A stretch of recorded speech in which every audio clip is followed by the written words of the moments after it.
নমস্কার বন্ধুরা, আমি শ্রাবণী। রোজকার মতো আজও আমি এসে গেছি তোমাদের একটা ছোট গল্প শোনাতে।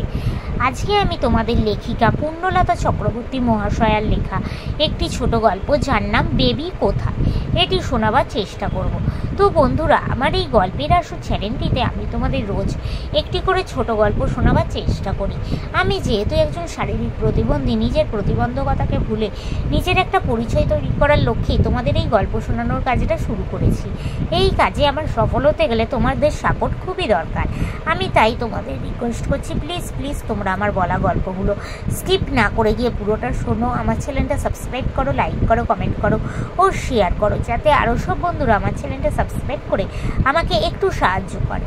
আর এখনও অবধি যেসব বন্ধুরা আমার চ্যানেলটা সাবস্ক্রাইব করেছো তাদেরকে অনেক অনেক ধন্যবাদ জানিয়ে আজকের গল্প শোনানো শুরু করছি। তো চলো শুরু করে দিই।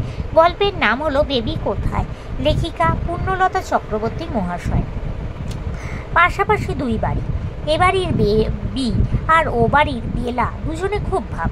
রোজ সকালে বেবি বেলা দিদির বাড়িতে খেলতে যায়। বেলার অনেক পুতুল, আর একটা মস্ত পুতুল বাড়ি।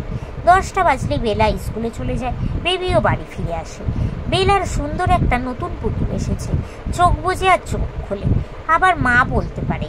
সময় হলে বেলা স্কুলে গেল, বেবিও তার বাড়ি রওনা হলো। অনেক পরে বেবিদের ঝি তাকে ডাকতে এলো। বেলাদের আয়া বলল, বেবি তো কখন চলে গেছে। বেবি তো বাড়ি যায়নি, বেলাদের বাড়িতেও নাই, তাহলে সে কোথায় গেল? রাস্তায় চলে গেল না তো? বাড়ির পেছনে পুকুর, বাগানে কুয়ো আছে, পড়ে গেল না তো?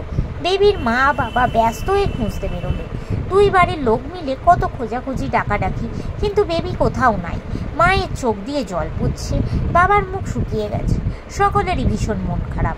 হঠাৎ আয়া চেঁচিয়ে বলল, এই যে বেবি এইখানে।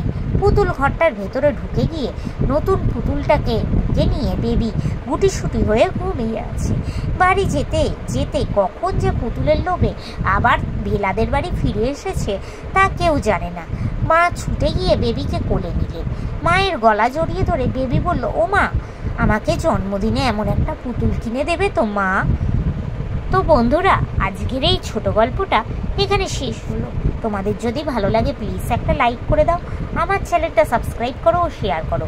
আজকের মতো আমি বিদায় নিচ্ছি, আবার আমি কাল চেষ্টা করব তোমাদের এরকমই কোনো একটা ছোট গল্প শোনাতে।